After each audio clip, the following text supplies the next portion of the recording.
G'day and welcome to the Grow a Small Business Podcast. I'm your host, Troy Truen. Each week, we speak with an owner who has grown a business with 5 to 30 team members to something bigger. Diving into their numbers and unearthing the pain they've experienced, we explore what they did to overcome each barrier and what they would do differently from day one. Let's get into it.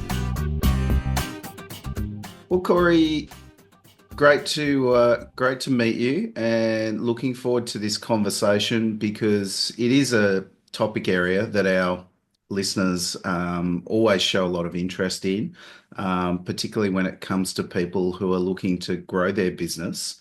But why don't we start with you giving us a bit of an introduction into who you are and how you describe what it is that you do. Absolutely. And first off, thanks for having me, Rob. Pleasure. Excited to jump into the conversation with you.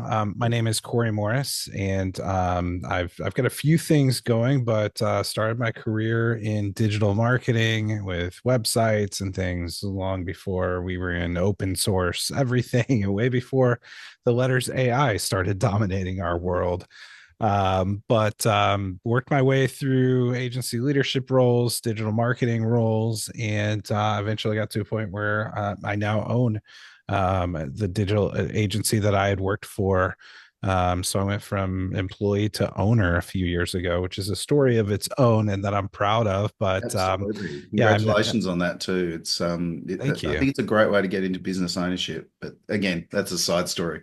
We'll Yeah, do that no, another yeah. day. So I spent my life in small and medium sized agencies and watched go through a lot of different growth phases personally. So there are a lot of parallels between my own business and where I am in it, and a lot of the things that we work with our clients on. So we're a digital agency called Voltage. We're based in Kansas City, Missouri, in the United States. We work with clients regionally and internationally as well. And our focus is specifically under the digital marketing umbrella with search, so SEO, paid search, and other connected channels there, as well as designing and building websites.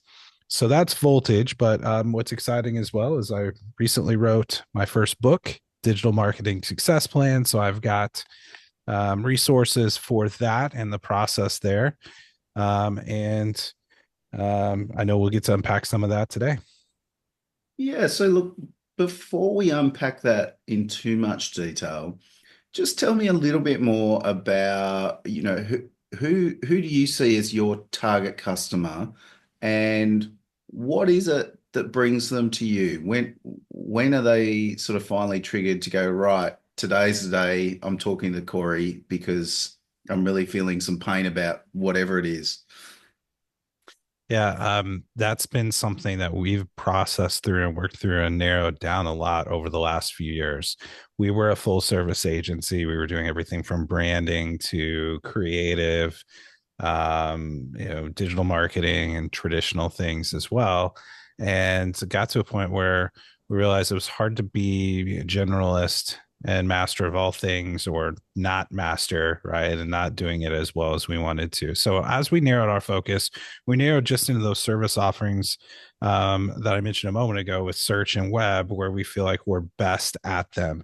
Naturally, we also realized through that process, while narrowing kind of, horizontally what our services are, we started looking at vertically what are the best types of companies or where we have the most success, or even for some patterns. And so naturally we found that those we're really good at working with those who are looking for more leads or higher quality leads, or even e-commerce sales, whatever it might be, something that's connected deeply to growth and ROI for a company, and working backwards from there.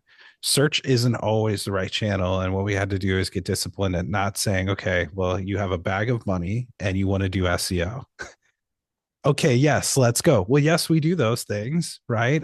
We want to seek revenue in our own growth. So the bag of money there is great. And we do SEO, but it's not, if that's not the right channel or the right tactic right away, connected deeply to ROI, then we're jumping ahead and not getting that right. So Just the other day, we had a current client come and say, we want to go deeper with you and have you almost serve like a fractional or outsourced CMO as well. And that was one of those key moments that made me really, really happy, because that's the way how deep we want to be in terms of the client's numbers, not to get into their business in a way that doesn't, make sense for us to have confidential information. But the more information and data and business sense that we can work from, the better we can drive toward an outcome for them. And that's really at the heart of clients that are best for us. Yeah. Okay. So I'm just going to explore this a little more, particularly the concept of ROI.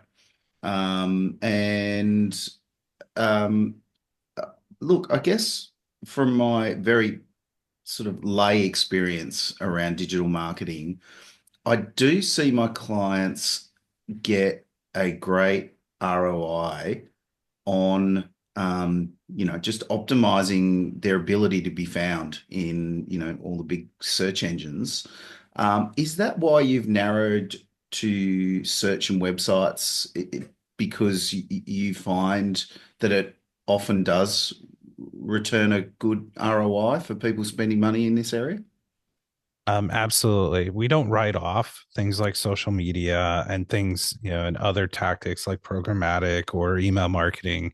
It's things that can have amazing ROI as well. But for us, it was part of it was a process of looking at if we ranked our services from good, better, best, where we feel like we can compete with anybody in North America and beyond would be in search, and that we deserve to be in the conversation and not just saying we do it, but be the best at trying to at doing it and understanding that discipline and applying it.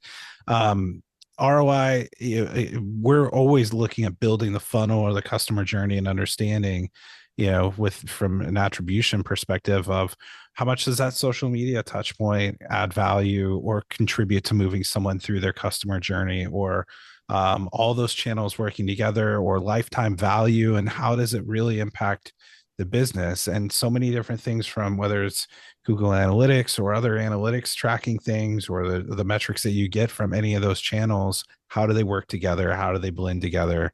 The worst thing to do is to not know, right? And then be like, well, let's just turn it off or not do it for a while and see what happens. Like taking down a billboard or something that's not trackable. But for us, if we can say that for every dollar you spend, you make 12, we're going to want to fund, everybody's going to want to put more dollars in that machine all day long.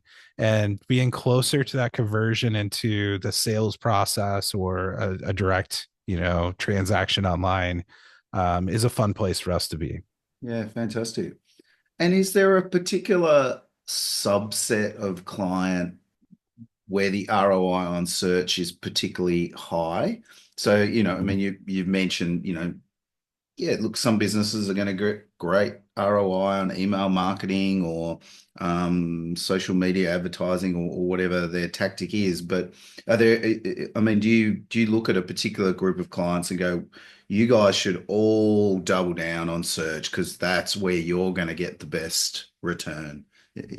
Is it that easy, or? It's really interesting.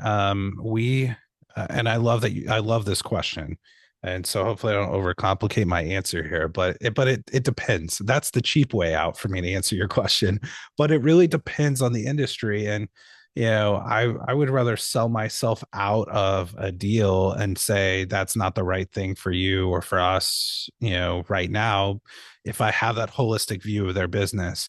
Now, what's interesting is I've got an article coming out in a few weeks on the connecting brand to like channel marketing, like SEO, and something that's closer to the outcome. I've had conversations with friends who own branding agencies, and like, people are hammering me over, how do I quantify ROI in doing this brand refresh or project? And I said, I know it's hard for me to quantify ROI or get through. Maybe we can drive leads, but they're not the right leads for a sales team. And we get feedback on that. If we don't have a strong brand message, or we don't have the thought leadership or the credentials or the content to differentiate before they get to that click in Google and then come and fill out our form for a software demo or whatever it might be, whatever we're selling, And so, when they're getting beat up on price, well, maybe that was the only differentiator, and we sounded the same as the other 9 companies in those 10 blue links in Google. And so there's definitely a lot of connectivity. And so it really depends on product development and brand strategy and messaging and how strong the sales team is, and having all those parts and pieces work together. And those all aren't under the category necessarily of SEO or Google ads, or they all have a touch point with a website, but it's almost like we got to make sure we understand how all those things work together and work together well, or where any weaknesses are, or we're going to have some. And so that's where it gets a little bit more, it depends, right? Because it's not just a checklist to follow or a cookie cutter approach that everybody else is doing. You want to get in your own, you want to be as good as everybody else and then be better, and get in your own lane and define your own success.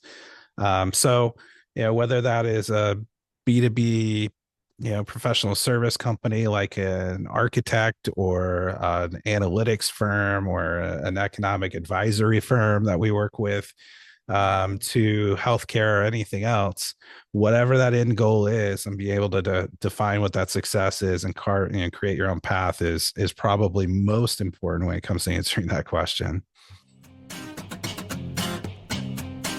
Want specific advice to help you get your business through its #1 growth challenge? Book a free 20-minute growth chat with me, Troy, the founder of Grow a Small Business. I'll recommend some resources which will help you grow your business with ease so you can live the lifestyle you've signed up for. Go to growasmallbusiness.com and click on Growth Chat.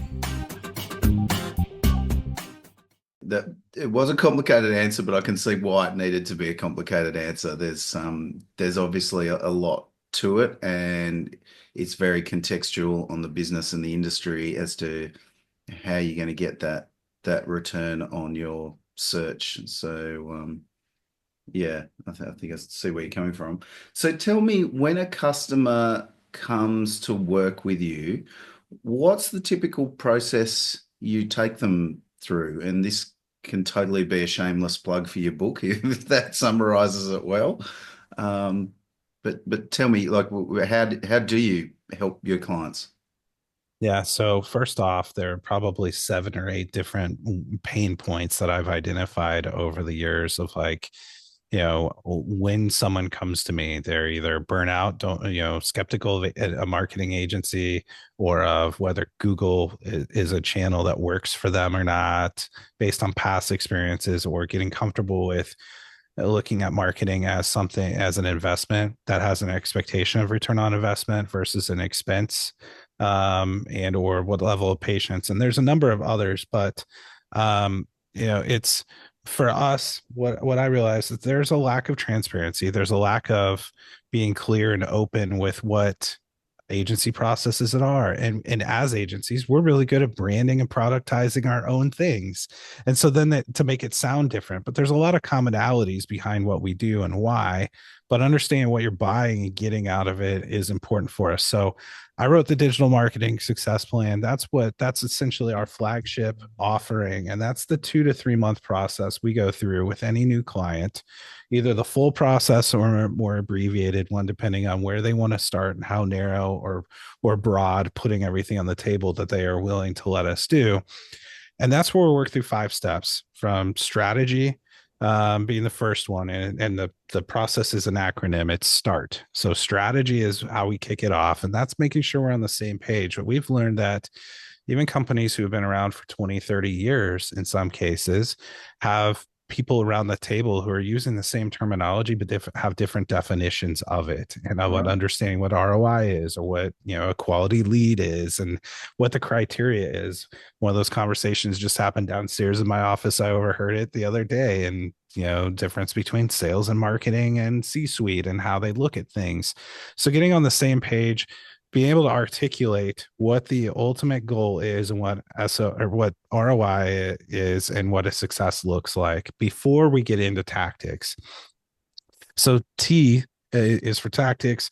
That's where we want to put everything out there on the board, and test it out and go do research and see, is it LinkedIn the right channel for us? Is Facebook? Is programmatic display? Is over the top TV? SEO, paid search, email marketing, CRM driven automation, depending on what kind of organization, whether it's e-commerce or lead generation, or even a nonprofit who's just seeking awareness or donations, whatever that looks like, and being able to understand exactly where your audience is and what you can invest in those channels. From there, we get into the application phase, and that's understanding, okay, does our website do what we need it to do? Is it are we ready to host the party?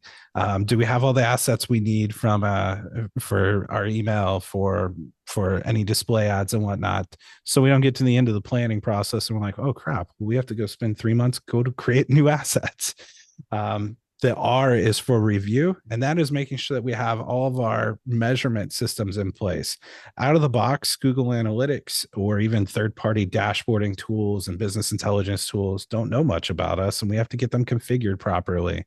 In many cases, if we don't have them configured to capture the data, we can't go backwards and get that later. And they're blind to what we're paying in-house employees, what we're paying software companies, what we're paying agencies or any other resources to calculate the all-in ROI of investment in marketing beyond just, maybe what we're spending in Google or what we're spending in ads on LinkedIn or anywhere else. So getting that